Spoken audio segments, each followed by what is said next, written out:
Publications ప్రేక్షకులకు good news.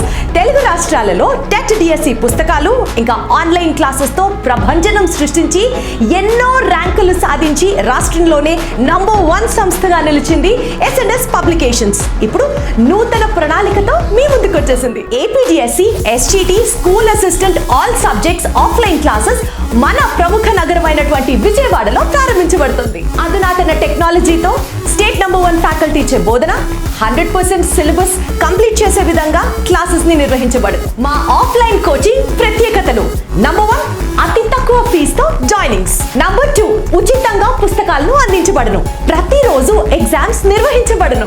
Offline coaching వివరాలకు మీరు సంప్రదించవలసిన నంబర్ 9097588999. నాణ్యతకు నమ్మకానికి మారు పేరు మీ ఎస్ఎన్ఎస్ పబ్లికేషన్స్.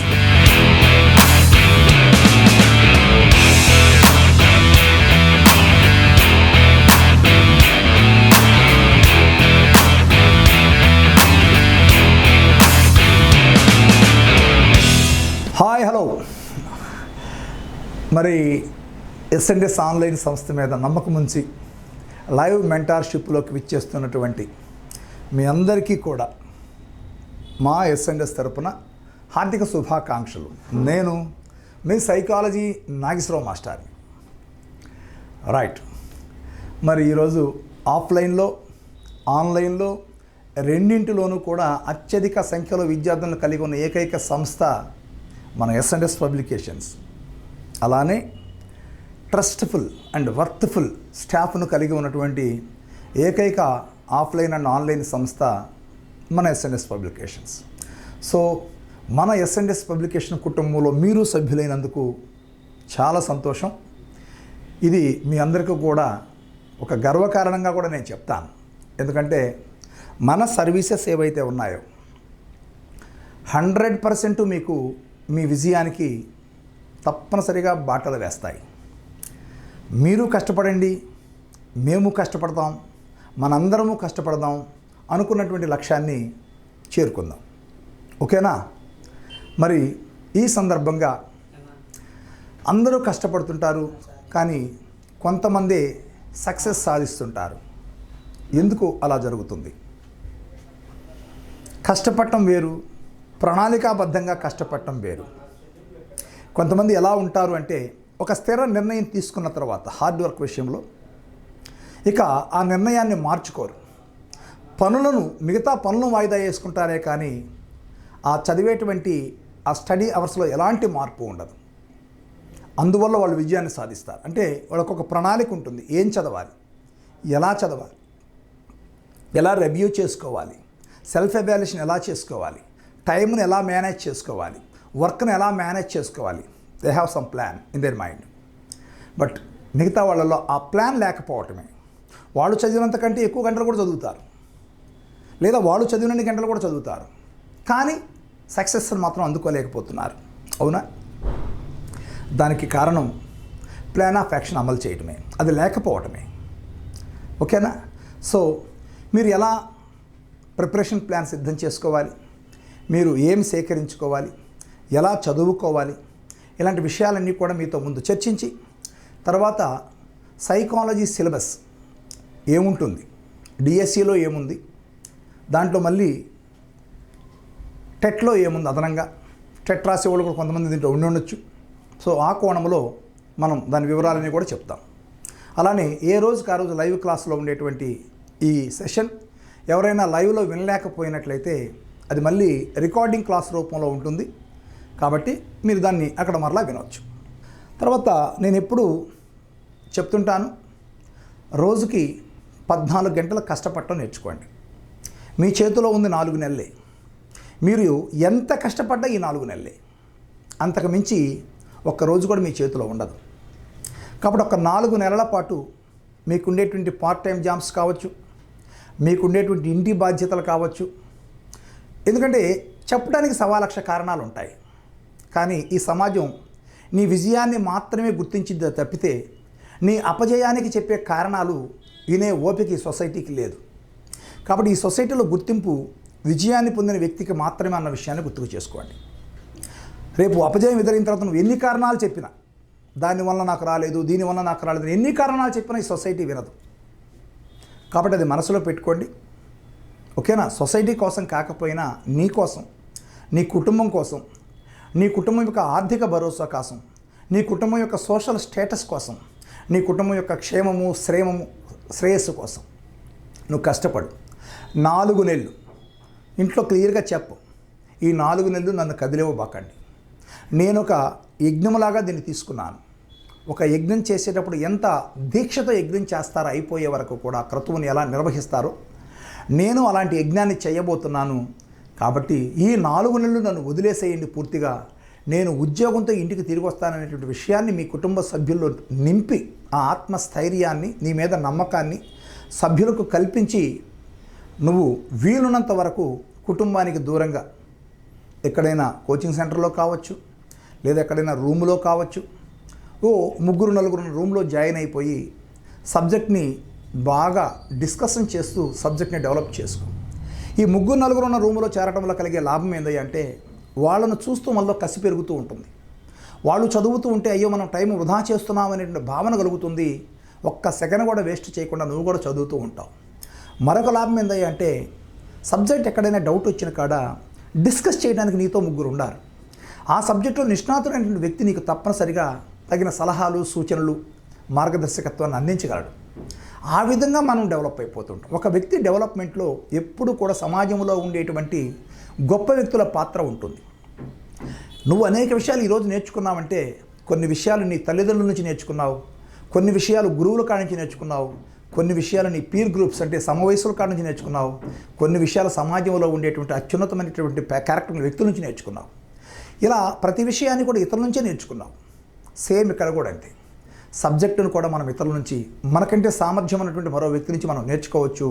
దాన్ని సరిగా యూటిలైజ్ చేసేసుకొని మీరు తప్పనిసరిగా మరి ఇలాంటి అవకాశం, నాకు తెలిసి ఇన్ని పోస్టులు స్కూల్ అసిస్టెంట్ కానీ, ఎస్జిటీలు కానీ ఇటీవల జరిగినటువంటి పరీక్షలో 2008 తర్వాత ఎక్కువ పోస్టులతో డిఎస్సి జరుగుతున్నది ఇదే. కాబట్టి మరి దాదాపు ఎంత 2008 అంటే 16 సంవత్సరాలు జరుగుతున్నటువంటి ఒక మెగా డిఎస్సి లాగా దీన్ని మనం చెప్పుకోవచ్చు. ఆనాడు రాజశేఖర రెడ్డి కాలంలో ఇచ్చినటువంటి పోస్టులు హైయెస్ట్. అది దాటిన తర్వాత ఎప్పుడు కూడా 2 డిఎస్సీలే జరిగినాయి. ఆ డిఎస్సీలో కూడా 4,000 ఒకసారి, 6,000 ఒకసారి జరిగింది. మరి ఈరోజు 16,300 పోస్టులతో ఇంత మెగా డిఎస్సి జరుగుతుంది అంటే మీరు ఈ సమయానికి వృధా చేసుకున్నారు అంటే మీ అంత దురదృష్టవంతులు నాకు తెలిసి ఇంకెవరూ ఉండరు. ఓకేనా? సో అదృష్టాల్ని నమ్ముకోకుండా హార్డ్ వర్క్ని నమ్ముకోండి. ఖచ్చితంగా టైం మేనేజ్మెంట్ చేసుకోండి. రోజు నేను 14 గంటలు కష్టపడాలి అనేటువంటి తత్వాన్ని అలవాటు చేసుకోండి. ఈ 14 గంటల పాటు కష్టపడటం నేర్చుకోండి. నేను మీకు చెప్తున్నాను, సపోజ్ ఒక వ్యక్తి 12 గంటలు మాత్రమే కష్టపడ్డాడు, ఎక్స్ అనే వ్యక్తి, వై అనే వ్యక్తి 14 గంటలు కష్టపడ్డట్టయితే వీళ్ళిద్దరి సామర్థ్యాలు సమానమైనప్పుడు ఆటోమేటిక్గా ఈ 2 గంటలంటే రోజుకు 2 గంటలు, నెలకు 60 గంటలు, 4 నెలల మీద 240 గంటలు నీకంటే అదనంగా కష్టపడుతున్నాడు. మరి 240 గంటలు అదనంగా ఒక వ్యక్తి కష్టపడ్డాడు అంటే నీకంటే తప్పనిసరిగా అది రిజల్ట్స్ రూపంలో నీకంటే అధికంగా కనిపించింది గ్యారంటీగా. అది 3 లేదా 4 మార్కులు నీకంటే అధికంగా వచ్చినాయి అనుకుందాం. మరి ఆటోమేటిక్గా నువ్వు ఉద్యోగంలో ఉండవు, తను ఉద్యోగంలో ఉంటాడు. అవునా?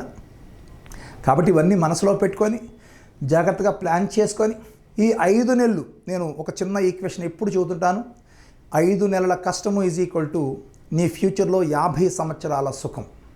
ఆ ఈక్వేషన్ మర్చిపోబాక. 5 నెలల కష్టము ఈజ్ ఈక్వల్ టు 50 సంవత్సరాల సుఖం. కాబట్టి దాన్ని మనసులో పెట్టుకొని ఆ సుఖమైనటువంటి జీవితాన్ని నువ్వు పొందాలి అంటే ఈ 5 నెలల పాటు నువ్వు కష్టపడు. నువ్వు అనుకున్న లక్ష్యాన్ని చేరుకుంటావు.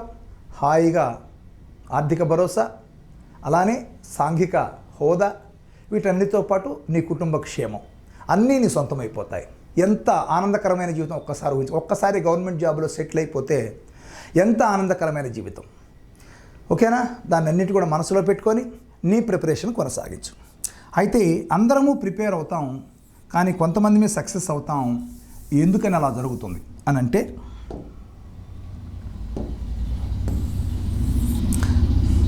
ప్లాన్ లేకపోవటం, సరైనటువంటి ప్లాన్. ఓకే, ఇద్దరు 14 గంటలే కష్టపడుతున్నారు, అయినా ఒకరు సక్సెస్ అవుతున్నారు, మరొకరు సక్సెస్ కావటం లేదు. దీంట్లో కొన్ని పర్సనల్ ఫ్యాక్టర్స్ ఉన్నప్పటికీ కూడా, అంటే మెమరీ పవర్ కావచ్చు, సబ్జెక్ట్ యొక్క అండర్స్టాండింగ్ కావచ్చు, అది కొంత కారణమే, just 10%. But 90% of plan of action ఖచ్చితంగా అమలు చేయకపోవటం.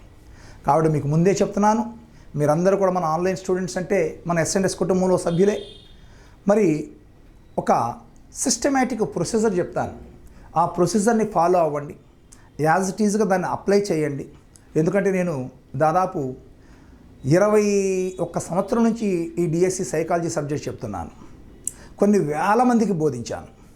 కొన్ని వేల మంది, టాప్ 10లో 8 మంది నేను బోధించినటువంటి ఇన్స్టిట్యూట్లో చాలామంది ఉద్యోగాలు వచ్చినాయి. టాప్ 10లో ఉంటారు వాళ్ళు. ఆ టాప్ 10లో ఉన్నటువంటి వ్యక్తుల్ని మేము పరిశీలించినప్పుడు వాళ్ళ ఒక ప్లాన్ ఆఫ్ యాక్షన్ ఉంటుంది. దాని ప్రకారం ప్రిపేర్ అయినటువంటి పిల్లలే వాళ్ళందరూ కూడా. దాన్ని మీకు చెప్తున్నాను, వీలుంటే దాన్ని ఫాలో అవ్వండి, ఆ ప్రొసీజర్ని అలానే అప్లై చేయండి. ఆటోమేటిక్గా మీరు కూడా 100% సక్సెస్ బాటలో ప్రయాణిస్తారు. ఫస్ట్ ఆఫ్ ఆల్ డిఎస్సికి సంబంధించి ఇంకొక మాట చెప్పాలి మీకు. డిఎస్సి టెట్, మీలో కొంతమంది టెట్ డిస్క్వాలిఫై అయి ఉండొచ్చు, టెట్ ఇంతవరకు రాసి ఉండకపోవచ్చు, లేదా అతి తక్కువ మార్కులు అంటే 100 కంటే బిలో తక్కువ మార్కులతో ఉండి ఉండొచ్చు. సో మీరు అప్లై చేసుకోవచ్చు, టెట్ ఇబ్బంది ఏమి లేదు. ఓకే, అయితే ఆల్రెడీ మీరు ఇంతకు ముందర చదివి ఉన్నారు కాబట్టి టెట్ కోసం ఆ నాలెడ్జ్తోనే పోయి రాసేసేయండి. ఇప్పుడు పర్టికులర్గా ఈ పీరియడ్ని పూర్తిగా డిఎస్సికే కేటాయించండి. ఎందుకంటే టెట్లో 100+ వచ్చినట్లయితే మీరు అంతగా ఆందోళన చెందాల్సిన అవసరం లేదు.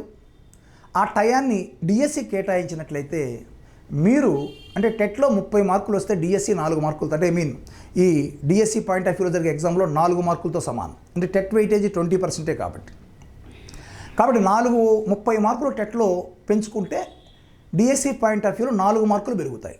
మరి ఆ కష్టం ఏదో ఈ 80 మార్కుల సబ్జెక్ట్లో మీరు కనుక కష్టపడినట్లయితే ఆ 4 మార్కులు అందరికంటే ఎక్కువ తెచ్చుకోవడం పెద్ద సమస్య ఏం కాదు. ఏది 130 మార్కులు వచ్చినా 140 మార్కులు వచ్చినా చూసి మీరు భయపడుతున్నారు కదా, మీకు 100 వచ్చినాయి అని. అయినా భయపడాల్సిన అవసరం లేదు. మరొక 4 మార్కులు వాళ్ళకంటే అదనంగా మీరు కనుక కష్టపడి ఎక్కువ సమయం చదివి వాళ్ళకంటే తెచ్చుకోగలిగితే మరి వాళ్ళకంటే మీరు ముందంజలో ఉంటారు. కాబట్టి ఆ విషయాన్ని జాగ్రత్తగా గుర్తుపెట్టుకోండి. సిలబస్లో కూడా టెట్ సిలబస్ చాలా వ్యాస్ట్గా ఉంటుంది. ఇప్పుడు మీరు టెట్ సిలబస్ చదువుకుంటా కూర్చుంటే మరొక 30 రోజులు మీ యొక్క డిఎస్సి రోజుల్లో నుంచి వేస్ట్ అయిపోతాయి. కాబట్టి దాన్ని మీరు అర్థం చేసుకొని 100+ వచ్చిన వాళ్ళు ఎక్కువ శాతం మంది ఉండుంటారు. వాళ్ళైతే టెట్ జోలికి అప్లై చేయండి, రాయండి, దాన్ని నేను కాదన్ను. కానీ దానికోసం ఉండేటువంటి అదనపు సిలబస్లు అన్నీ కూడా మీరు ఇప్పుడు చదువుతా కూర్చున్నట్లయితే ఆ అదనపు సిలబస్లు చదివేటువంటి రోజులన్నీ మీకు వేస్ట్ అయిపోయినట్లే. దానివల్ల మీకు ఎలాంటి ఉపయోగం కూడా ఉండదు. ఆ అదనపు సమయాన్ని దీనికి కేటాయించినట్లయితే ఆ 4 మార్కులు ఏదో దీంట్లోనే ఎక్కువ తెచ్చుకోవచ్చు. అది మనసులో పెట్టుకొని జాగ్రత్తగా ఫాలో అప్ చేసుకోండి. రైట్. ఇక అతి ముఖ్యంగా డిఎస్సికి సంబంధించినటువంటి వ్యక్తులు నేను గమనించింది చాలామందిలో 10% ఆఫ్ స్టూడెంట్స్ని పక్కన పెట్టేస్తే 90% ఆఫ్ స్టూడెంట్స్కి సబ్జెక్టులో డిఎస్సిలో ఉన్న సిలబస్ ఏంటో కూడా తెలియనటువంటి పరిస్థితి కనిపిస్తుంది. పుస్తకం మొత్తం చదివేస్తే సిలబస్ చదివేసినట్లే అన్నటువంటి భావన కూడా నేను చాలామందిలో గమనించాను. యాక్చువల్గా మన సైకాలజీ తీసుకున్నట్లయితే చాలామంది న్యూ టెక్స్ట్ బుక్ తీసేసుకొని మొత్తం చదివేస్తూ ఉన్నారు. అంటే అది సిలబస్లో ఉందా లేదా అన్నటువంటి ఆలోచన కూడా లేకుండా పుస్తకం మొత్తం చదివేస్తున్నారు. మీరు గమనించాల్సింది పుస్తకంలో ఉన్న సిలబస్ అంతా డిఎస్సిలో లేదు, అట్నే డిఎస్సిలో ఉన్న కొన్ని సిలబస్ అంశాలు పుస్తకంలో లేవు అనే విషయం తెలియటం వల్ల నిజం చాలామందికి దీని పట్ల అవగాహనే లేకుండా పోయింది. ఎప్పుడు గుర్తుపెట్టుకోండి, ఫస్ట్ చేయాల్సిన పని ఏందయ్యా అంటే అసలు డిఎస్సి సిలబస్ ఆ సబ్జెక్టుకు సంబంధించి ఏముంది అనేది ఫస్ట్ మన క్లాస్ నోట్స్ తీయగానే ఆ సిలబస్ కనిపించాలా. ఓకేనా? అందుకని ఫస్ట్ పాయింట్ గుర్తుపెట్టుకోండి, విజయం సాధించడంలో మనం ఏమి చదవాలి అనేది తెలియకపోయినట్లయితే మరి ఆటోమేటిక్గా తప్పు పెడతారు. కాబట్టి ఫస్ట్ మనం చేయాల్సింది ఏంది, సిలబస్ ఏమిటి అది.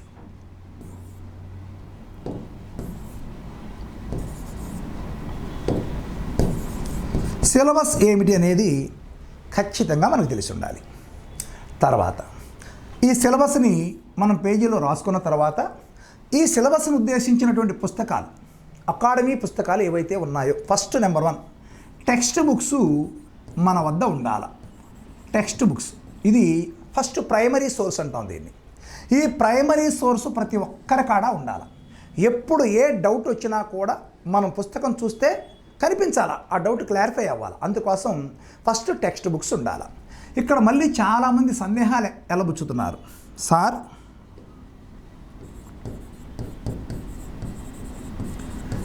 ఈ టెక్స్ట్ బుక్స్లో ఏమి చదవాలి, ఏ సంవత్సరానికి చదవాలి అనే సందేహాన్ని వెళ్ళబుచ్చుతూ ఉన్నారు. ఇక్కడ వాళ్ళు ఎక్కడా కూడా మీకు సిలబస్ ఇస్తున్నారు. ఆ సిలబస్ ఏదైతే ఇచ్చారో మనకి, ఆ సిలబస్ కాన్సెప్ట్స్ ఏవైతే ఉన్నాయో అది కొత్త బుక్లో ఉన్నా పాత బుక్లో ఉన్నా కలిపి చదవడం అలవాటు చేసుకోండి.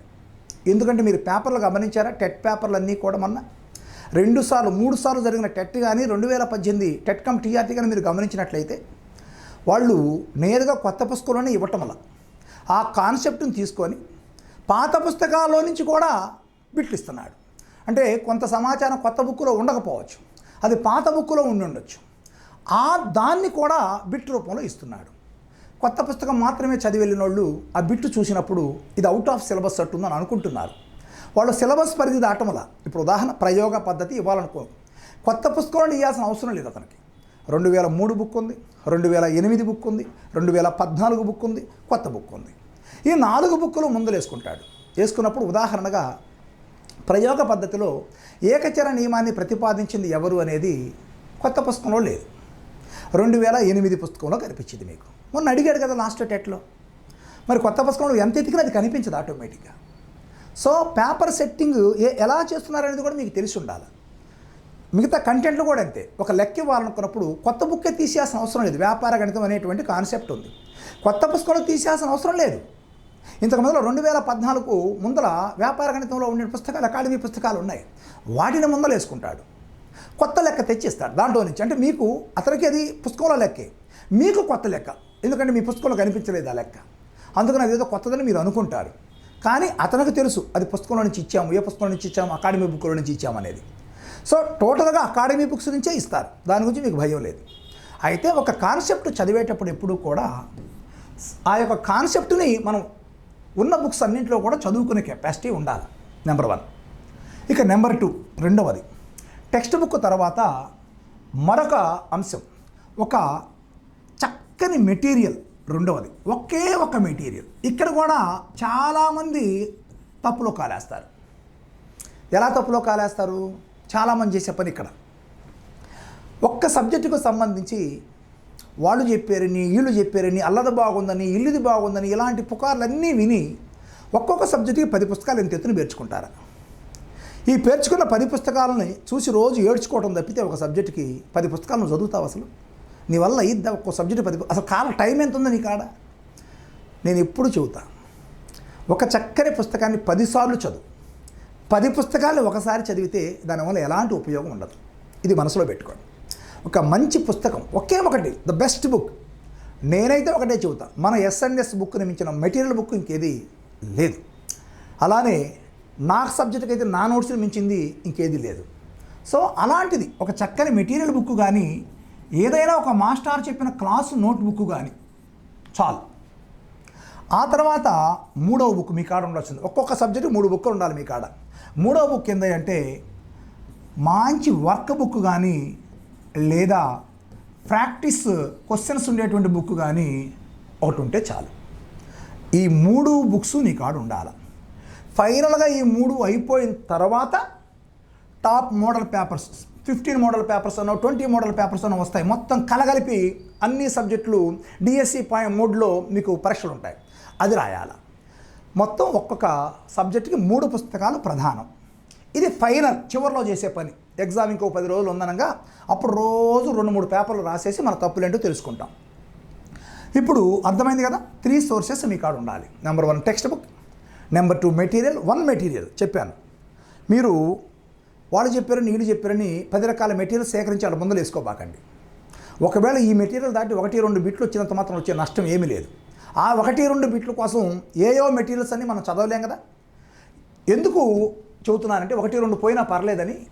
మనకి లాస్ట్ కట్ ఆఫ్స్ మీరు చూసుకున్నట్లయితే చాలా జిల్లాలో ఎక్కువ శాతం 80 హైయెస్ట్ అయితే దాదాపు 70 దాకా ఓసీ కట్ ఆఫ్ వచ్చింది, 65 దాకా మిగతా కమ్యూనిటీ కట్ ఆఫ్స్ వచ్చినాయి. అంటే దీని అర్థం చూడండి, ఓసీ కట్ ఆఫ్ 70 వచ్చిందంటే ఇంకా 30 మార్కుల తేడా ఉంది 100కి. అంటే 32 60 బిట్లు తప్పు పెట్టినా కూడా ఉద్యోగం వచ్చింది. అర్థమైందా? సేమ్ కొంచెం 1-2 మార్కులు అటు ఇటు అయింది అంతే ప్రతి సంవత్సరం కూడా. మరి 60 బిట్లు తప్పు పెట్టినా కూడా మనకు ఉద్యోగస్తుల సందర్భంలో మరి ఒక పుస్తకం ఒక సబ్జెక్టు కోసం 10 పుస్తకాలు మనం ఎందుకు చదవాలి? 1-2 బిట్లు మిస్ అయినంత మాత్రాన 6 సబ్జెక్టు మీద 6 2 12 బిట్లే మిస్ అవుతాయి, లేదా 6 3 18 బిట్లే మిస్ అవుతాయి. మనకు 60 బిట్లు ఛాన్స్ ఉంది ఇక్కడ. బట్ అలా అని కాదు నేను చదువుతుంది ఇక్కడ మంచి మార్కులు తెచ్చుకోమని. కానీ ఇంత ఛాన్స్ ఉన్నప్పుడు కూడా మనం ఒక సబ్జెక్టుకి ఇన్ని పుస్తకాలు ఎందుకు? కాబట్టి ఒకటే ఒక మెటీరియల్. ఇక్కడ మీరు ఏం చేయాలి? ఓకే, 2వ అంకం అయిపోయింది. ఫస్ట్ అంకం సిలబస్ ఏందో తెలుసుకున్నాం. ఫస్ట్ అంకం సిలబస్. తర్వాత ఆ సిలబస్ని ఏ పుస్తకాలను సేకరించుకొని చదవాలని తెలుసుకున్నాం. నేను మెటీరియల్ S&S ఎందుకు చెప్పానంటే, మీరు టెక్స్ట్ బుక్స్ చదివేటప్పుడు న్యూ టెక్స్ట్ బుక్స్ మాత్రమే చదువుతారు. కానీ మన మెటీరియల్స్ ఎలా తయారు చేస్తాం తెలుసా? ఓల్డ్ బుక్స్ను కూడా కన్సర్న్గా తీసుకొని న్యూ బుక్స్ని ఓల్డ్ బుక్స్ని కలిపేస్తూ ఎక్కడా పాయింట్ మిస్ కాకుండా మన మెటీరియల్స్ ఇస్తాం. అందుకే మీరు టెట్ పేపర్ రాసినప్పుడు కొన్ని ప్రశ్నలు టెక్స్ట్ బుక్లో కానరావు, కానీ S&S బుక్లో కనిపిస్తాయి. చాలామంది డౌటు, ఒకవేళ వీళ్ళు ఎవరన్నా పేపర్ ఇస్తున్నారేమో వీళ్ళలో ఉండోళ్ళు అనేటువంటి డౌట్ కూడా చాలామందికి ఉంది. మేము ఎవరం పేపర్ ఇవ్వం. కాకపోతే మేము చేసిన పని ఏంటంటే బుక్స్ అన్నింటినీ కలగలిపి రాసాం కాబట్టి వాళ్ళు ఓల్డ్ బుక్స్ తీసుకొని పేపర్ ఇచ్చినా కూడా ఆ బిట్టు మన బుక్లో కనిపించింది. ఎస్, బుక్కుల్లో కనిపించిన చాలా బిట్లు S&S బుక్ నుంచి ఇస్తున్నారు, S&S బుక్ నుంచి ఇస్తారని ఒక ప్రచారంలాగా వెళ్ళిపోయి అందరూ కొనుక్కుంటున్నారు స్టేట్లో. ఈరోజు మనము దాదాపు 8 లక్షల పుస్తకాలు మేము సైకాలజీ పుస్తకాలు 2 రాష్ట్రాల్లో కలిపి తెలంగాణ అండ్ ఏపీలో. ఎందుకు అమ్మగలిగామయ్యా అంటే దాని నుంచి ప్రశ్నలు ఇస్తున్నారు, దాని నుంచే వస్తున్నాయి ప్రశ్నలు అనేటువంటి ఫీలింగ్ చాలామందిలో ఉంది. బట్ పేపర్ సెట్టింగ్ ఎవ్వరు లేరమ్మా ఇక్కడ. అసలు ఆ పేపర్ సెట్టింగ్ జోలికి పోయేవాళ్ళు ఎవరూ లేరు, ఆ అర్హత కూడా ఎవరికీ లేదు ఇక్కడ. కాకపోతే అక్కడ ఎందుకు జరుగుతుంది అంటే మన యొక్క బ్రెయిన్ అంతే 2003 నుంచి 2020 పుస్తకాలన్నీ మనం క్రోడీకరించుకొని సమాచారాన్ని ఎక్కడ ఒక పాయింట్ కూడా మిస్ కాకుండా ఒక సీక్వెన్స్గా నీట్గా ఇస్తున్నాం. అందుకని సక్సెస్. నా పాఠం కూడా అంతే. నేను పాఠం చెప్పి మీరు తెలుగు మీ టెక్స్ట్ బుక్ ముందర పెట్టుకుంటే నేను చెప్పే కొన్ని పాయింట్లు మీ టెక్స్ట్ బుక్లో కానరాకపోవచ్చు. బట్ మీ టెక్స్ట్ బుక్ అంతా చదువుతా, కొత్త బుక్ అంతా చదువుతాను, కానీ కొన్ని పాయింట్లు కానరావు.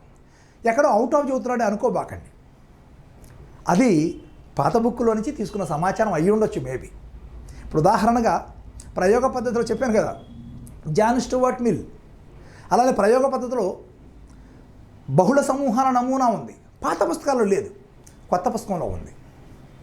అట్లే స్టూవర్ట్ ఏకచర నియమం చెప్పాను, ఏకచర నియమాన్ని జాన్ స్టూవర్ట్ మిల్, అది కొత్త పుస్తకంలో లేదు, పాత పుస్తకాల్లో ఉంది. ఇలా కొన్ని అంశాలు కొత్త పుస్తకాల్లో ఉంటాయి, పాత పుస్తకాల్లో ఉండవు, పాత పుస్తకాల్లో ఉంటాయి, కొత్త పుస్తకాల్లో ఉండవు.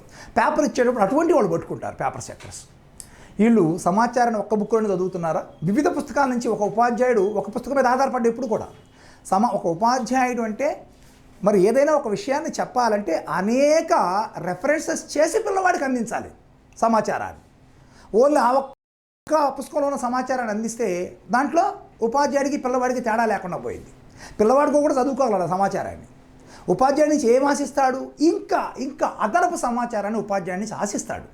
అందుకని ఉపాధ్యాయుడు ఎప్పుడూ కూడా పుస్తకంలో ఉన్న సమాచారంతో పాటు దానితో ఉండేటువంటి చుట్టూ సమాచారాన్ని కూడా అందించినప్పుడు ఉపాధ్యాయుడు విజయవంతం అవుతుంటాడు ఎక్కడైనా కూడా. ఇక్కడ అదే వాళ్ళు చేస్తుంది. వీళ్ళు మిగతా పుస్తకాలు రెఫర్ చేస్తున్నారా లేదనే ఉద్దేశాన్ని పసిగట్టాలని ఉపాధ్యాయుని యొక్క అసలైనటువంటి సిసలైనటువంటి వ్యక్తిత్వం ఈ వ్యక్తిలో ఉందో లేదో పరీక్షిస్తున్నారు. అందుకని ఓల్డ్ పుస్తకాల నుంచి కూడా బిడ్సిస్తున్నారు. అది మీరు అర్థం చేసుకోవాలి. ఇక నెక్స్ట్ వచ్చేసేసి వర్క్. ఈ 3 పుస్తకాలు కదా. ఇప్పుడు చదివే విధానం. ఓకే, సిలబస్ ఏందో తెలుసుకున్నాం, ఏం చదవాలో నిర్ణయం తీసుకున్నాం.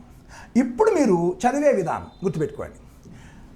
మీరు సిలబస్ రాసుకున్నారు కాబట్టి కాన్సెప్ట్ 1, కాన్సెప్ట్ 3 రాసుకున్నారు. ఈ కాన్సెప్ట్ మీరు టెక్స్ట్ బుక్లో చదివారు. చదివేటప్పుడే గుర్తుపెట్టుకోండి, ఆ సబ్జెక్టు పట్ల అభిరుచితో చదవండి.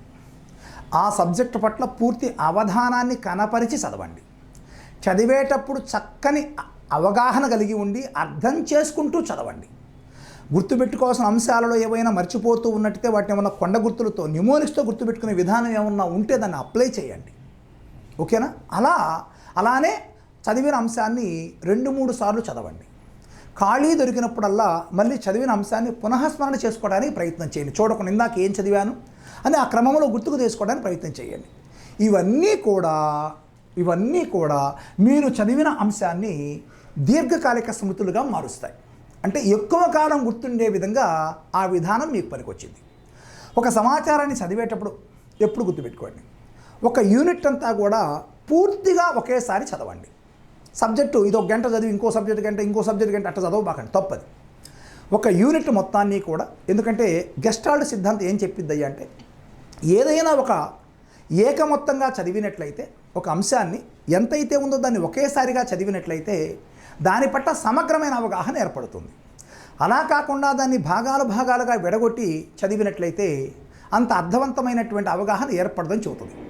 కాబట్టి మీరు కూడా అంతే, గంట సైకాలజీ చదివాను, గంట పీజీ చదివాను, గంట జీకే చదివాను అంటే కుదరదు. ఒక యూనిట్ తీసుకుంటే, లేదా మరీ పెద్ద యూనిట్ అనుకోండి, దాన్ని 2 భాగాలు చేసుకోండి. మరీ పెద్దదైతే 3 భాగాలు చేసుకోండి. ఓకేనా? అయితే ఆ భాగం ఎలా ఉండాలి, ఒక పూర్తి సంపూర్ణ అర్థాన్ని ఇచ్చేదాకా చదివి క్లోజ్ చేయాలి. మళ్ళీ నెక్స్ట్ అంశం కొత్త దానిలాగా అనిపించినప్పుడు దాన్ని ఆపుకోవాలి, అది మరుసటి రోజు చదువుకోవాలి. అలా అన్నా చేయాలి. చాలామంది తెలియక టైం టేబుల్ వేసుకొని అది గంట ఇది గంట చదువుతుంటారు, తప్పది. ఆ పద్ధతే వద్దు. ఒక యూనిట్ చదివే విధంగా నేర్చుకోండి. ఇప్పుడు సపోజు పెరుగుదల వికాసం మొదలు పెట్టారమ్మా, ఇది చాలా పెద్ద యూనిట్ అనిపించింది. మొత్తం 9 కాన్సెప్ట్లు ఉంటాయి దీంట్లో. మొదటి 3 కాన్సెప్ట్లు ఒకరోజు పెట్టుకోండి, తర్వాత 3 కాన్సెప్ట్లు ఇంకో రోజు పెట్టుకోండి, తర్వాత 3 కాన్సెప్ట్లు ఇంకో రోజు పెట్టుకోండి. ఇలా అయితే చదివేటప్పుడు గుర్తుపెట్టుకోండి, ఈ 3 కాన్సెప్ట్లు చదివారు. చదివిన తర్వాత చదివేటప్పుడు ఏం చేయాలంటే ముఖ్యమైన పాయింట్స్ హైలైట్ చేసుకోండి, ఎల్లో కలర్తో హైలైట్ చేసుకోండి లేదా అండర్లైన్ చేసుకోండి ముఖ్యమైన పాయింట్లు. తర్వాత ఈ 3 చదివిన తర్వాత ఒక్కసారి మళ్ళీ రివ్యూ చేయండి. హైలైట్ చేసిన పాయింట్లన్నీ కూడా ఒక్కసారి రివ్యూ చేసుకోండి, క్లోజ్ చేయండి, అయిపోయింది. నెక్స్ట్ ఇంకో సబ్జెక్ట్ తీసుకోండి. మళ్ళీ మరుసటి రోజు సైకాలజీ చదివే టయానికి ఒక్కసారి నిన్న చదివినటువంటి ఈ 3 కాన్సెప్ట్లు మళ్ళీ ఇంకొకసారి హైలైట్ పాయింట్స్ అన్నీ కూడా ఒక్కసారి రీకాల్ చేసుకొని, రీలెర్న్ చేసుకొని, అంటే పునరభ్యసనం చేసుకొని ఇప్పుడు కొత్త పాయింట్లు మళ్ళీ నేర్చుకోండి. ఓకేనా? ఈ కొత్త సమాచారాన్ని మళ్ళీ సేమ్ చదవటం, అవగాహన చేసుకోవటం, తగిన అవధానంతో చదవటం, ముఖ్యమైన విషయాలను అండర్లైన్ చేసుకుంటా పోవటం, ఇలా చేయండి. మళ్ళీ ఆ మరుసటి రోజు దీన్ని చదివేటప్పుడు ఈ 2 మళ్ళీ ఒక్కసారి రీలెర్న్ చేసుకోండి. ఈ 2 రీలెర్న్ తీసుకొని ఇప్పుడు కొత్తది నేర్చుకోండి. ఇప్పుడు ఈ 3 అయిపోయిన తర్వాత మొత్తం చాప్టర్నంతా కూడా ఒక పూట, అంటే ఒక పూటలో మీకు మొత్తం రీలెర్న్ అయిపోయింది, రివ్యూ అయిపోయింది కదా. ఓకే, అయిపోయింది. సో అలా టెక్స్ట్ బుక్లో అయిపోయినటువంటి ఆ సమాచారాన్ని ఒక్కసారి మెటీరియల్లో ఏమైనా అదనపు అంశాలు ఉన్నాయా టెక్స్ట్ బుక్ని దాటి అని చూడండి.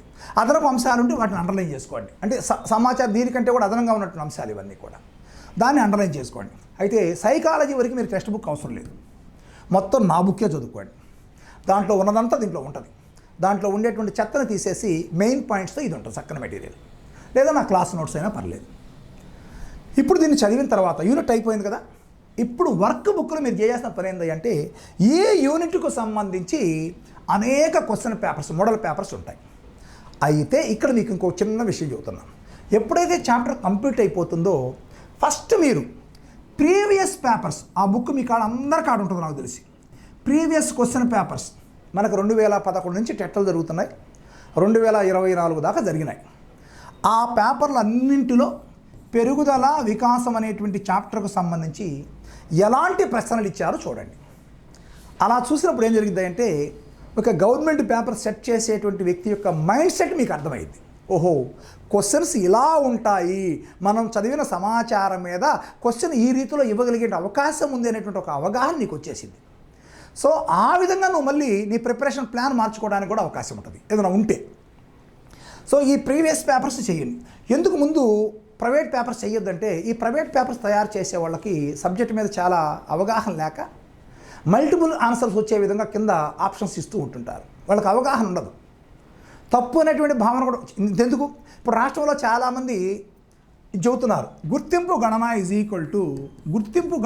ఈక్వల్ టు కొత్త టెక్స్ట్ బుక్లో ఇది ఉంది, ఏమని, ఒప్పులు మైనస్ తప్పులు బై మొత్తము ఇంటూ 100 అని ఉంది కొత్త టెక్స్ట్ బుక్లో. ఈ సూత్రం తప్పు. కానీ ఈ సైకాలజీ చెప్పే వాళ్ళలో ఎక్కువగా బ్యాక్గ్రౌండ్ సోషల్ బయో సైన్స్ అయి ఉంటారు, మ్యాథ్స్ బ్యాక్గ్రౌండ్ కాదు, సోషల్ ఎక్కువ, బయో సైన్స్ ఎక్కువ ఉండాలి. వాళ్ళకి ఇది తప్పు అనేటువంటి విషయం కూడా తెలియటంలా, దీన్నే చెబుతున్నారు, దీన్నే చేపిస్తున్నారు. అందువలన అలాంటి వాళ్ళు ఆ అవగాహనతోనే క్వశ్చన్ పేపర్ తయారు చేస్తారు వర్క్ బుక్కుల్లో. ఇలాంటి ప్రశ్న వచ్చినప్పుడల్లా మీకేం ఆన్సర్ తప్పు వస్తుంటుంది ఒరిజినల్ సూత్రం తెలిసిన వాళ్ళకి, అక్కడ ఆన్సర్ వేరుగా ఉంటుంటుంది, మీరు కన్ఫ్యూజ్ అయిపోతారు. అందుకని ఎప్పుడు కూడా ఫస్ట్ గవర్నమెంట్ పేపర్, ఇక్కడ మీకు తెలుసు కదా అసలు సూత్రం ఏంటిది, యాక్చువల్గా గుర్తింపు గణన ఈజ్ ఈక్వల్ టు మొత్తము మైనస్ తప్పులు బై మొత్తము ఇంటూ 100. ఇది ఒరిజినల్ సూత్రం. ఈ సూత్రం తెలియకపోవటం వలన మరి వాళ్ళు ఆ సూత్రంతోనే లెక్కలు చేసి మీకు ఉదాహరణ ఇస్తున్నారు, మీరు అదే నిజం అనుకొని పాపం రేపు పరీక్షల్లో తప్పు చేస్తున్నారు. ఓకేనా? అందుకని ఈ వర్క్ బుక్ చేయదు. ఫస్ట్ మీరు గవర్నమెంట్ పేపర్స్ చేయండి. ఒక అవగాహన వచ్చిన తర్వాత అప్పుడు ఈ వర్క్ బుక్లో ఉండే క్వశ్చన్ పేపర్స్ ప్రాక్టీస్ చేయండి.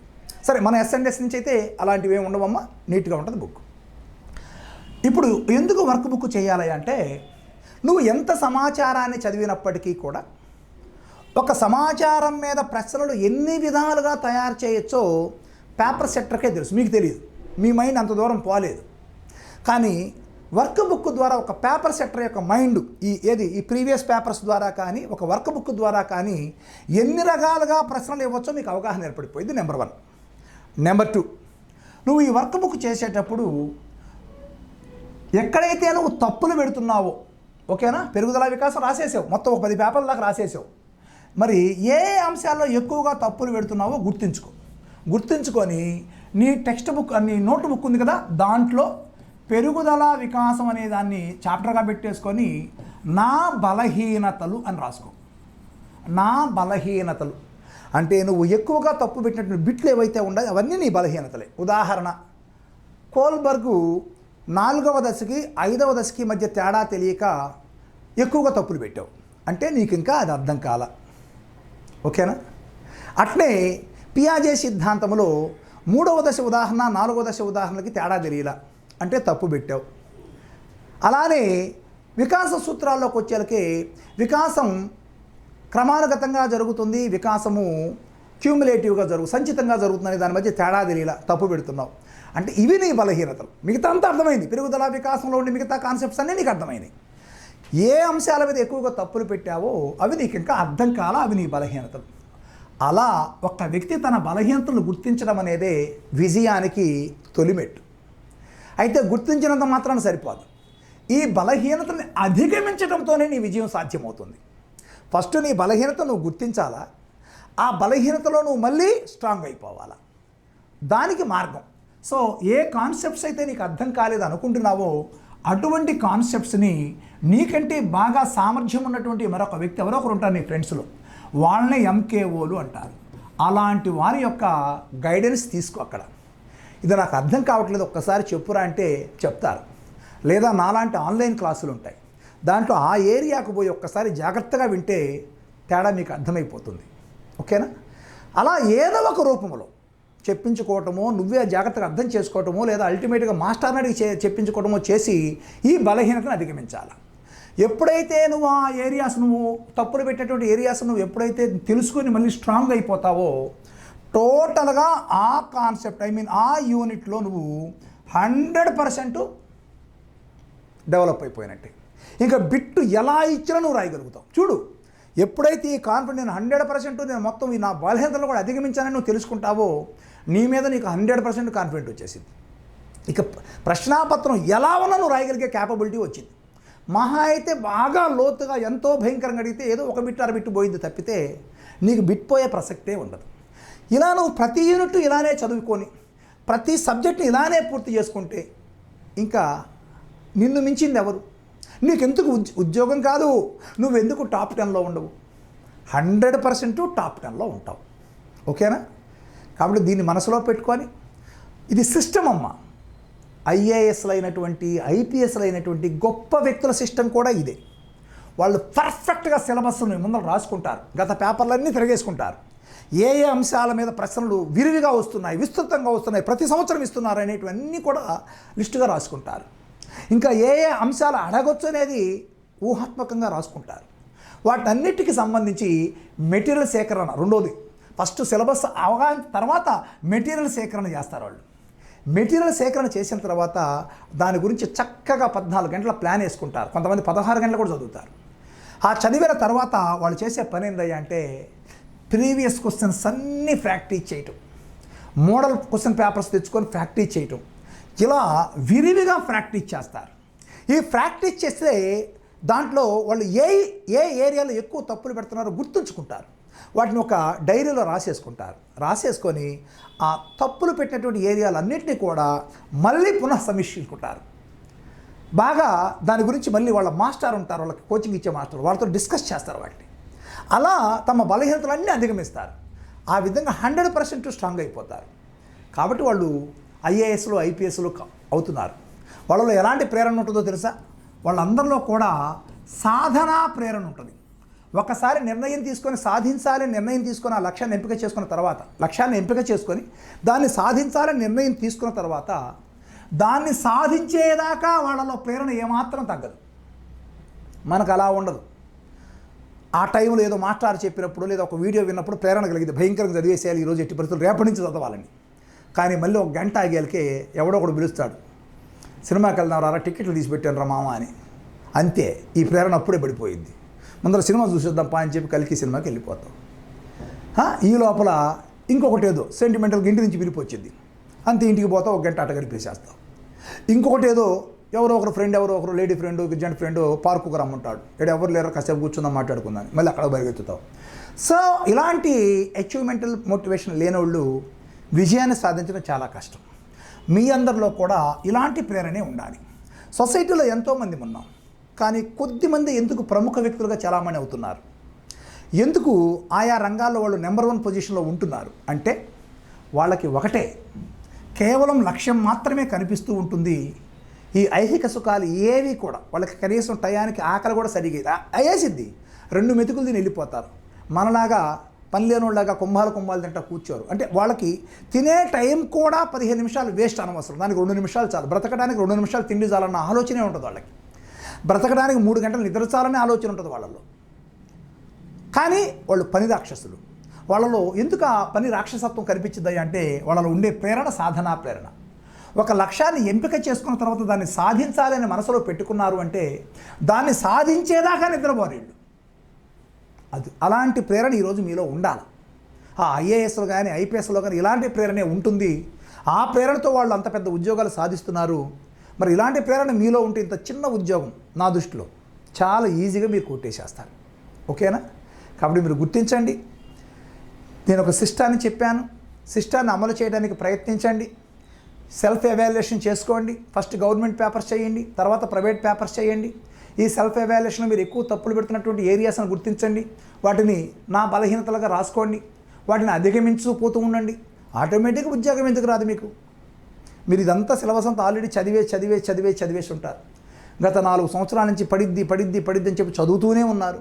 కాబట్టి ఇప్పుడు కొత్తగా మళ్ళీ మీరు నేర్చుకునేదంటూ ఏమీ లేదు. నిజం చెప్పాలంటే ఒక్కసారి మళ్ళీ రీకాల్ చేస్తున్నాం అంతే. మీరేమో రీలెర్న్ చేస్తున్నారు అంతే. చదివిందే మళ్ళీ ఇంకొకసారి చదువుతున్నారు అంతే. కాబట్టి ఫస్ట్ దీని పట్ల భయాన్ని, ఆందోళనని విరమించుకోండి.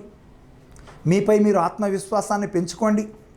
ఇక్కడ మన కాడ ఈ 90 రోజుల పాటు మీకు మంచి మరి దాదాపు 15-20 సంవత్సరాల ఎక్స్పీరియన్స్ ఉన్నటువంటి మాస్టర్సే మీకు బోధన చేస్తున్నారు. కాబట్టి మీరు ఎలాంటి భయాందోళనకు లోను కావద్దు. ఒకసారి మీరు మా కుటుంబంలోకి వచ్చిన తర్వాత మీరు మా పిల్లలే. కాబట్టి ఇంకా నా చిన్న రిక్వెస్ట్ ఏంటంటే మీ ఫ్రెండ్స్కి ఇంత అమూల్యమైన సందేశం ఎవరైనా ఇస్తారా మీకు? మీరు ఆఫ్లైన్కి వెళ్ళండి, నేరుగా పాఠం మొదలు పెడతారు, వాళ్ళకి వచ్చిందేదో ఒప్పచెప్పి వెళ్ళిపోతారు. ఓకేనా? కానీ అసలు విజయం ఇక్కడే. మనం ఎలా విజయాన్ని సాధించాలని తెలుసుకోవడమే నిజమైన విజయం. మరి అలాంటి విజయ రహస్యాన్ని, విజయ పదాన్ని మీకు అందించాను. దాంతో మీరు దూసుకుపోతారని నేను ఆశిస్తున్నాను. ఓకేనా? రైట్. సిలబస్ ఏమిటి అనే దాని మీద మీకు ఒక క్లారిటీ ఇస్తాను. మీరందరూ కూడా బహుశా నోట్స్లు ముందలు పెట్టుకొని ఉంటారు అనుకుంటున్నాను. ఇప్పుడు మీరు నేనే కాదమ్మా, మీరు ఫస్ట్ ఏ సబ్జెక్ట్ అయినా కూడా సిలబస్ ఏమిటి అనేది తెలుసుకొని సిలబస్ రాసుకొని ఉండాలి. ఆ తర్వాతే మనం చదవటం ప్రారంభించాలి. ఓకే? ఇక సైకాలజీ అన్నారా, 8 మార్కులు ఎస్జిటిలో, 8 మార్కులు మీ జేబులో పెట్టేస్తా. మీకు భయమే వద్దు. ప్రశ్నాపత్రం ఎంత కఠినంగా వచ్చినా మీరు దాన్ని అనాలిసిస్ చేసే స్థాయికి మిమ్మల్ని తీసుకుపోతా. నేను చెప్పిన అప్లికేషన్ రాకపోవచ్చు అక్కడ, నేను చెప్పిన ఉదాహరణ రాకపోవచ్చు అక్కడ, కానీ కాన్సెప్ట్ మారదు. కాన్సెప్ట్ వాటి మీద ఇవ్వాల్సిందే.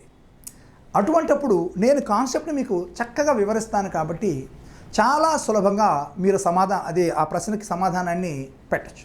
ప్రశ్న కొత్తదైనప్పటికీ కూడా ఆలోచించి పెడతారు. మీరు ఎవరైనా స్కూల్ అసిస్టెంట్స్ కూడా రాసేవాళ్ళు ఉండారేమో, వాళ్ళకు ఒక చిన్న మనవి. స్కూల్ అసిస్టెంట్ రాసే వాళ్ళకి మరి పెరుగుదల వికాసం అనే చాప్టర్ ఉండదు. అట్నే సమ్మిళిత విద్య, ప్రత్యేక అవసరాల పిల్లలు, ఈ కాన్సెప్ట్ కూడా ఉండదు. ఇవి తప్ప ఇక అన్నీ కూడా ఇద్దరికీ కామన్గా ఉంటాయి, ఎస్జిటికైనా స్కూల్ అసిస్టెంట్స్కైనా. ఓకేనా? దాన్ని అర్థం చేసుకొని రాసేసుకోవాలా. రైట్, మరి ఓపెన్ చేసేలా నోట్స్ అన్నీ కూడా అందరు కూడా రాసుకోండి. ఒక్కసారి నేను కాన్సెప్ట్స్ రాస్తున్నాను. ఫస్ట్ యూనిట్ వచ్చి పెరుగుదల వికాసం, ఇది first unit. Growth and development. English medium కూడా దీంట్లో ఉండి ఉంటారు నాకు తెలిసి. ప్రతి టర్మ్ను నేను ఇంగ్లీష్లో చెబుతాను, మీకు ఏ ఇబ్బంది లేదు, రాసుకోవచ్చు. ఓకేనా? దీంట్లో ఫస్ట్ కాన్సెప్ట్ పెరుగుదల. ఫస్ట్ కాన్సెప్ట్ పెరుగుదల, వికాసము, పరిపక్వత. ఫస్ట్ సిలబస్ ఇలా ఉండాలమ్మా మన కాడ, ఒక క్లారిటీ ఉండాలి సిలబస్ మీద. అప్పుడు మనం చదువుకోవడానికి ఈజీగా ఉండదు. టెక్స్ట్ బుక్లో చూస్తాం, ఈ కాన్సెప్ట్ ఈ హెడ్డింగ్ ఎక్కడ ఉందో చూస్తాం, నీట్గా చదువుకుంటాం, ముఖ్యమైన పాయింట్ అండర్లైన్ చేసుకుంటాం. తర్వాత దాని మెటీరియల్లో చూస్తాం, అదనపు పాయింట్లు ఏమన్నా ఉంటే వాటిని అండర్లైన్ చేసుకుంటాం. ఇప్పుడు దానికి సంబంధించినటువంటి ప్రీవియస్ బిట్స్ ఏమి ఇచ్చారో చూస్తాం. మనకు ఒక అవగాహన వచ్చింది, ఓహో ఈ కాన్సెప్ట్ మీద ఇలాంటి బిట్లు వస్తాయి అని మనకు ఒక అవగాహన వచ్చింది. అట్ట క్రమక్రమంగా ఒక్కొక్క కాన్సెప్ట్ మీద మనము బాగా పట్టు సాధించుకుంటాం. టోటల్గా సిలబస్ మొత్తం మీద పట్టు వచ్చేస్తుంది, మనం ఈజీగా జాబ్ కొట్టేసేస్తాం. ఓకేనా? Growth, development, maturity. నెక్స్ట్ 2, వికాసంపై ప్రభావం చూపే కారకాలు. వికాసంపై ప్రభావం చూపు కారకాలు. Factors affecting on development. Factors affecting on development. 3, వికాస సూత్రాలు. వికాస సూత్రాలు. Principles of development. Principles of development. 4, వికాస దశలు.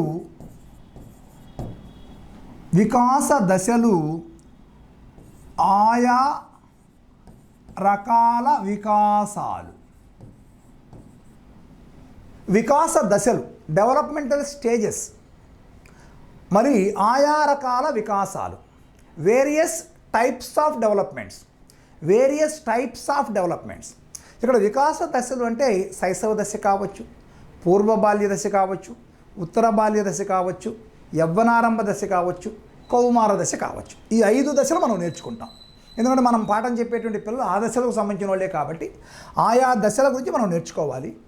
మరియు ఆయా దశలలో వివిధ రకాల వికాసాలు గుణాత్మకమైన మార్పుల్ని కనపరుస్తూ ఉంటాయి. ఆ వివిధ రకాల వికాసాలు మొత్తం నేర్చుకోవాలి. అంటే ఫిజికల్ డెవలప్మెంట్, భౌతిక వికాసం కానీ, మెంటల్ డెవలప్మెంట్, మానసిక వికాసం కానీ, సోషల్ డెవలప్మెంట్, సాంఘిక వికాసం కానీ, మోరల్ డెవలప్మెంట్, నైతిక వికాసం కానీ, ఎమోషనల్ డెవలప్మెంట్, ఉద్వేగ వికాసం కానీ, లాంగ్వేజ్ డెవలప్మెంట్, భాషా వికాసం కానీ, ఆయా వికాసాలన్నీ మనం నేర్చుకుంటాం ఇక్కడ. ఇక తర్వాత 5, పియాజే సంజ్ఞానాత్మక వికాస సిద్ధాంతం.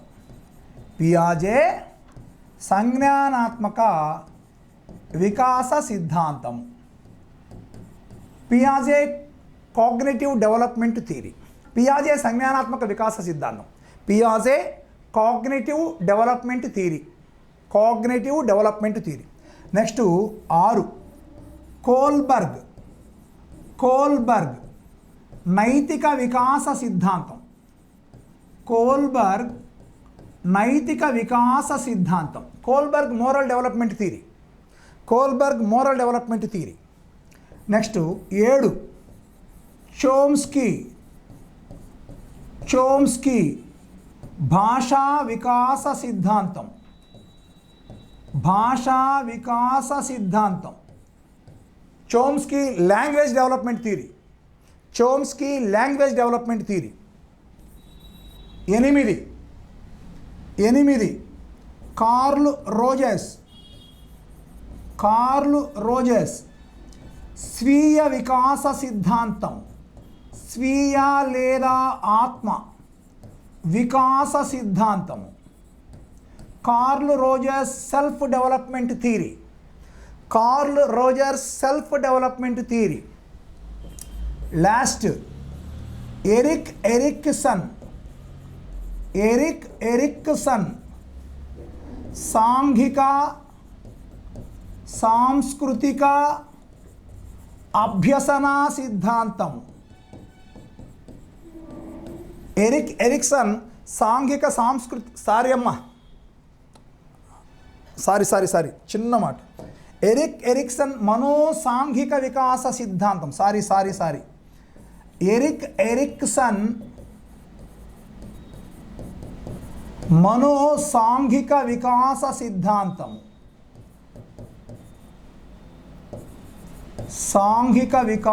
సిద్ధాంతం. చూడండి, Erikson psycho social development theory. మొత్తం 9. 1 పెరుగుదల వికాసము పరిపక్వత, 2 వికాసంపై ప్రభావం చూపు కారకాలు, 3 వికాస సూత్రాలు, 4 వికాస దశలు ఆయా రకాల వికాసాలు, 5 పియాజే సంజ్ఞానాత్మక వికాస సిద్ధాంతము, 6 కోల్బర్గ్ నైతిక వికాస సిద్ధాంతము, 7 చోమ్స్కీ భాషా వికాస సిద్ధాంతము, 8 కార్ల్ రోజర్ స్వీయ వికాస సిద్ధాంతము, 9 ఎరిక్సన్ మనోసాంఘిక వికాస సిద్ధాంతం. ఒకసారి ఇంగ్లీష్లో చెబుతున్నాను. Growth, development, maturity. 2 factors affecting on development. 3 principles of development. 4 developmental stages and various types of developments. Next పియాజే cognitive development theory, Kohlberg moral development theory, Chomsky language development theory, Carl Roger self development theory and Erikson psycho social development theory. ఇవి మొత్తం first unit. ఈ unit ఎస్జిటికి మాత్రమే ఉంటుంది, school అసిస్టెంట్స్కి ఉండదు ఈ unit. కాబట్టి స్కూల్ అసిస్టెంట్స్ ఎవరైనా రాసేవాళ్ళు మీలో ఉన్నట్లయితే ఇది చదవాల్సిన అవసరం లేదు. ఏది డిఎస్సికి టెట్ రాస్తే చదవాల్సింది ఎవరైనా కూడా. నెక్స్ట్ మనం 2వ పాయింట్కి వెళ్ళిపోదాం. 2వ యూనిట్. సెకండ్ యూనిట్ వచ్చేసేసి వైయక్తిక భేదాలు. ఇది యూనిట్ పేరు. Individual differences. సెకండ్ వచ్చి దీంట్లో ఫస్ట్ కాన్సెప్ట్ వైయక్తిక భేదాలు, అర్థము, రకాలు.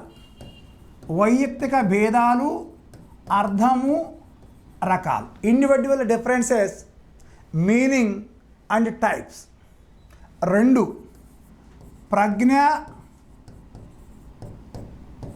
ప్రజ్ఞా పరీక్షలు, ప్రజ్ఞా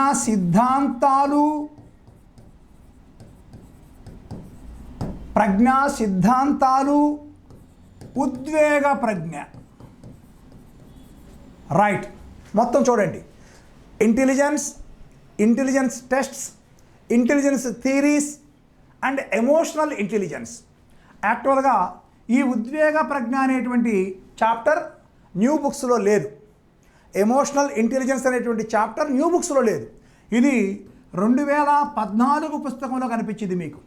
ఎమోషనల్ ఇంటెలిజెన్స్ అంటే ఏమిటి, దాంట్లో ఉన్నటువంటి గోల్మెన్ థియరీ.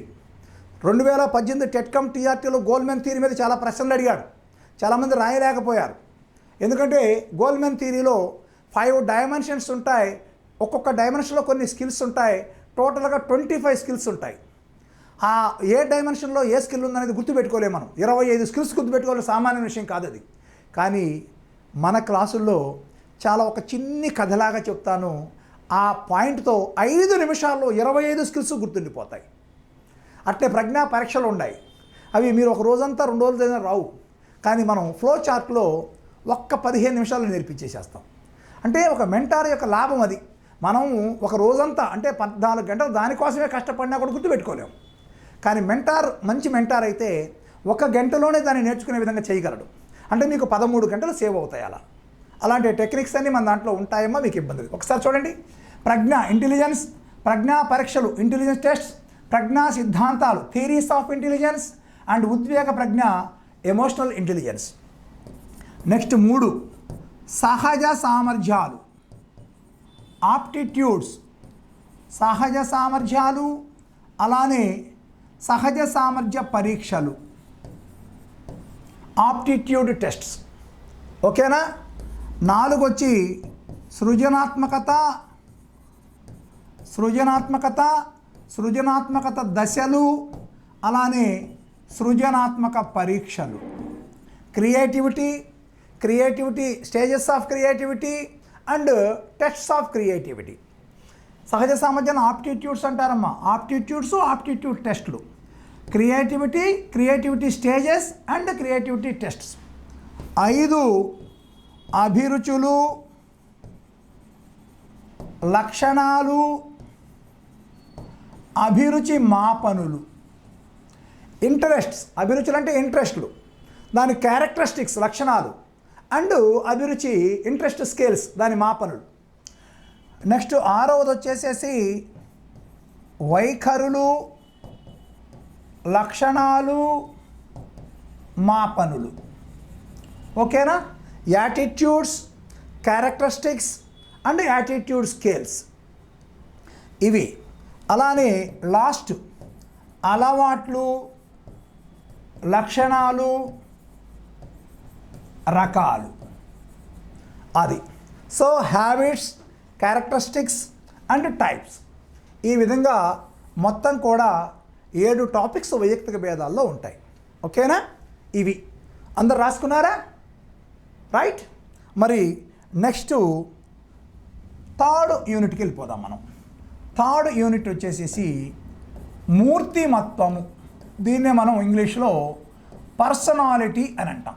పర్సనాలిటీ 1 మూర్తిమత్వము, స్వభావము, మూర్తిమత్వ మూలకాలు. సో పర్సనాలిటీ, స్వభావం నేచర్, మూలకాలు ఎలిమెంట్స్ ఆఫ్ పర్సనాలిటీ. 2 మూర్తిమత్వ వికాసముపై ప్రభావం చూపు కారకాలు. మూర్తిమత్వ వికాసముపై ప్రభావము చూపు కారకాలు. Factors affecting on personality development. 3 మూర్తిమత్వాన్ని అంచనా వేసే ప్రక్షేపక మరియు అప్రక్షేపక పరీక్షలు. రైట్. ఓకేనా. Projective and non projective test to assessment of personality. ఓకేనా. ఇది 4వది. మళ్ళీ చెప్తున్నాను, ప్రక్షేపక, అప్రక్షేపక, projective and non projective tests to assessment of personality. 4 మూర్తిమత్వ సిద్ధాంతాలు. Theories of personality. ఈ థియరీస్ ఆఫ్ పర్సనాలిటీలో 3 టైప్స్ ఆఫ్ థియరీస్ ఉంటాయి. రూప సిద్ధాంతాలు, టైప్ థియరీస్ అంటాం దీన్ని. అలానే లక్షణాంశ సిద్ధాంతాలు, ట్రైట్ థియరీస్ అంటాం దీన్ని. అట్నే సమగ్ర నిర్మితి సిద్ధాంతాలు, కన్స్ట్రక్టివ్ థియరీస్ అంటాం. ఆ 3 సిద్ధాంతాలు కూడా మీకు అక్కడ వచ్చేసేస్తాయి. అంటే 3 రకాల సిద్ధాంతాలు. ఇంక తర్వాత మానసిక ఆరోగ్యము సర్దుబాటు. మెంటల్ హెల్త్ అండ్ అడ్జస్ట్మెంట్ అనేటువంటి కాన్సెప్ట్ ఉంటుంది. ఇక లాస్ట్ కాన్సెప్ట్ దీంట్లో సంఘర్షణలు, ఒత్తిడి, కుంఠనము, రక్షక తంత్రములు. చూడండి ఇక్కడ సంఘర్షణలు కాన్ఫ్లిక్ట్స్, ఒత్తిడి స్ట్రెస్, కుంఠనము ఫ్రస్ట్రేషన్, రక్షక తంత్రములు డిఫెన్స్ మెకానిజమ్స్. ఇది మూర్తిమత్వంలో మీరు చదవాల్సినటువంటి ఇప్పుడు ఒక క్లియర్ పిక్చర్ ఉంది మన కాడ. ఓహో ఇది చదవాలి అనే ఒక క్లియర్ పిక్చర్ మీ కాడ కనిపిస్తుంది. ఓకేనా? రైట్, అందరూ రాసేసుకున్నారు కదా. ఇప్పుడు లాస్ట్ చాప్టర్లోకి వెళ్ళిపోతున్నాం. ఈ లాస్ట్ చాప్టరే అభ్యసనం, లెర్నింగ్. ఓకేనా? మరి అభ్యసనము రకాలు, లెర్నింగ్ అండ్ టైప్స్. అభ్యసనము రకాలు, లెర్నింగ్ అండ్ టైప్స్. అభ్యసనముపై ప్రభావము చూపు కారకాలు, ఫ్యాక్టర్స్ ఎఫెక్టింగ్ ఆన్ లెర్నింగ్. అభ్యసనముపై ప్రభావం చూపు కారకాలు, ఫ్యాక్టర్స్ ఎఫెక్టింగ్ ఆన్ లెర్నింగ్. ఓకేనా? ఇంకా మూడవది అభ్యసన రేఖలు, లెర్నింగ్ కర్వ్స్. అభ్యసన రేఖలు, లెర్నింగ్ కర్వ్స్. నాలుగవది అభ్యసన రంగాలు, డైమెన్షన్స్ ఆఫ్ లెర్నింగ్. అభ్యసన రంగాలంటే జ్ఞానాత్మక రంగము, భావావేశ రంగము, మానసిక చలనాత్మక రంగం. అంటే cognitive domain, effective domain and psychomotor domain. అభ్యసన రంగాలు. నెక్స్ట్ ఐదవది వచ్చేసేసి అభ్యసన మదింపు, అసెస్మెంట్ ఆఫ్ లెర్నింగ్. అంటే అభ్యసన మదింపు అంటే ఏదో కాదమ్మా, మెథడాలజీలో వచ్చేటువంటి సిసిఈ గురించి నేర్చుకోవటం. ఈ సిసిఈలో 2 రకాల మదింపు జరిగిద్ది. అభ్యసన కొరకు మదింపు, అభ్యసన యొక్క మదింపు. Assessment of learning and assessment for learning and assessment of learning. అభ్యసన కొరకు మూల్యాంకనము, అభ్యసన యొక్క మూల్యాంకనము. అభ్యసన కొరకు మూల్యాంకనం అంటే ఏదో కాదమ్మా, ఫార్మేటివ్ అసెస్మెంట్. అభ్యసన యొక్క మూల్యాంకనం అంటే ఏదో కాదమ్మా, summative assessment.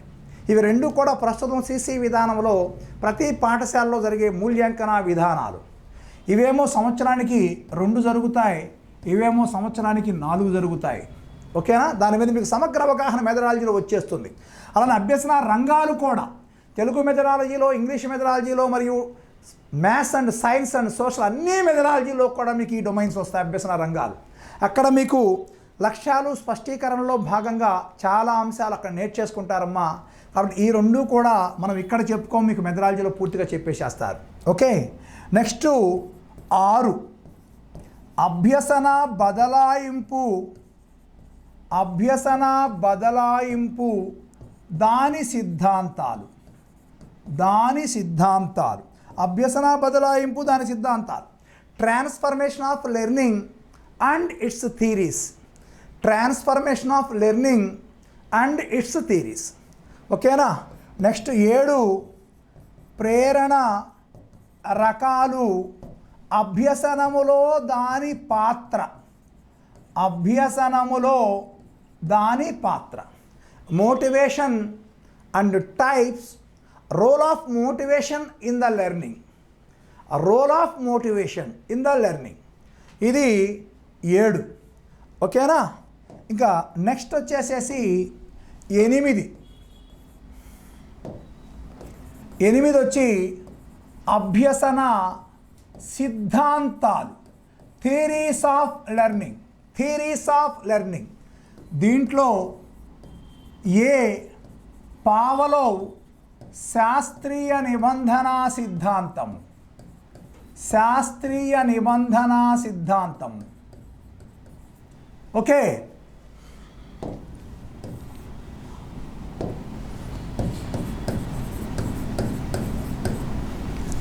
Pavlov classical conditioning theory. Pavlov classical conditioning theory. B Skinner కార్యసాధక నిబంధనా సిద్ధాంతం. Skinner's operant conditioning theory. Skinner's operant conditioning theory. C Pavlov యత్న దోష అభ్యసనా సిద్ధాంతం. పావలోవ్ కాదు, థారండైక్.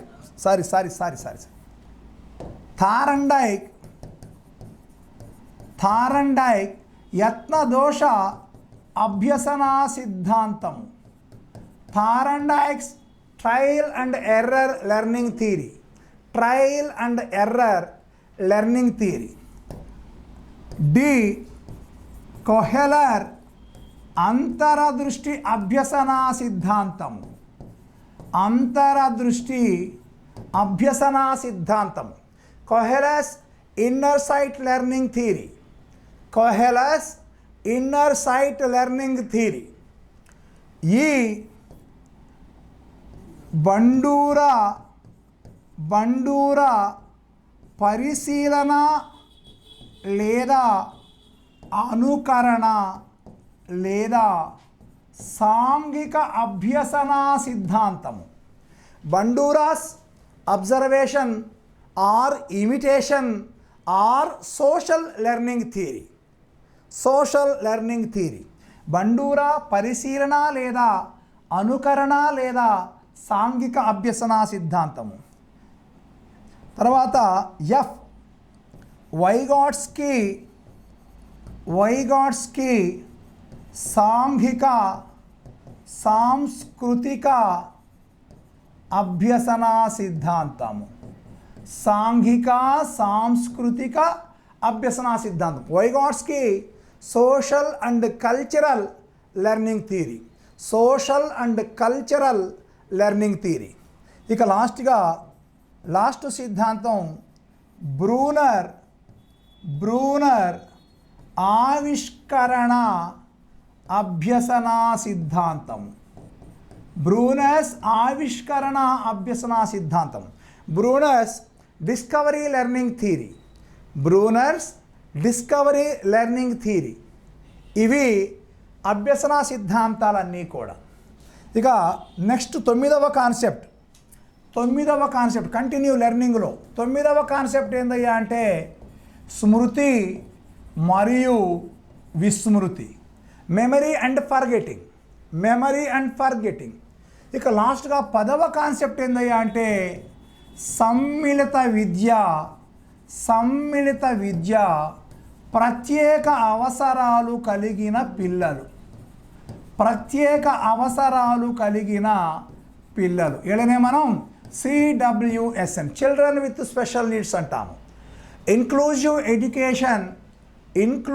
ఎడ్యుకేషన్ CWSN అంటే చిల్డ్రన్ విత్ స్పెషల్ నీడ్స్. ఇదమ్మా మన సిలబస్. ఇది గుర్తుపెట్టుకోండి.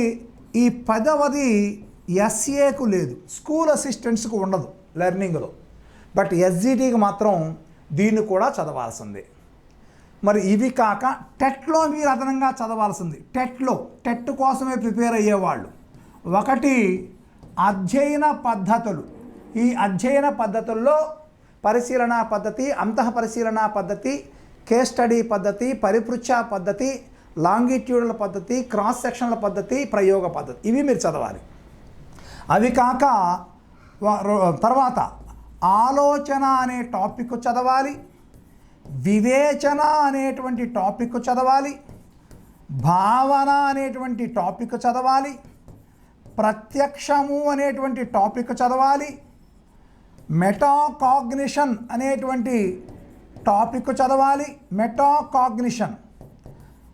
నెక్స్ట్ అనుభవాధారిత అభ్యసనము అనే కాన్సెప్టు చదవాలి. ఇదిగో ఇవి మీరు ఎక్స్ట్రా చదవాల్సింది టెట్కి. ఇది కాక మళ్ళీ పెడగాగి చదవాలి. ఓకేనా? పెడగాగిలో ఉండే అంశాలు మీకు చెప్పాను ఇందాక ఆల్రెడీ కూడా. ఇది టెట్కి అదనంగా చదవాల్సిన అంశాలు. అధ్యయన పద్ధతులు, ఓకేనా, స్టడీ మెథడ్స్. నెక్స్ట్ ఆలోచన, థింకింగ్, వివేచన, రీజనింగ్, భావన, కాన్సెప్ట్, ప్రత్యక్షము, పర్సెప్షన్, మెటాకాగ్నిషన్, దీన్ని తెలుగులో స్వబుద్ధి అంటారు, అనుభవాధారిత అభ్యసనము, ఎక్స్పీరియన్స్డ్ లెర్నింగ్. ఇవి మన టోటల్. ఇది ఓన్లీ టెట్కు చదివేవాళ్ళు దీని అదనంగా చదువుకోవాలా. ఇది మన పుస్తకాల్లో ఉంటుంది, నీట్గా చదువుకోండి. ఇక్కడ మనం చెబుతుంది, మీరు చేరినటువంటి మెంటార్ బ్యాచ్ అంతా కూడా ఈ డిఎస్సి సిలబస్ మాత్రమే మనం చెబుతూ ఉంటాం. కాబట్టి మీరు ఎవరైనా టెట్ రాయాల్సిన వాళ్ళు ఉన్నట్లయితే దీన్ని అదనంగా మీరు చదువుకోవాల్సిన అవసరం ఉంటుంది. ఓకే, ఇదమ్మా సిలబస్సు.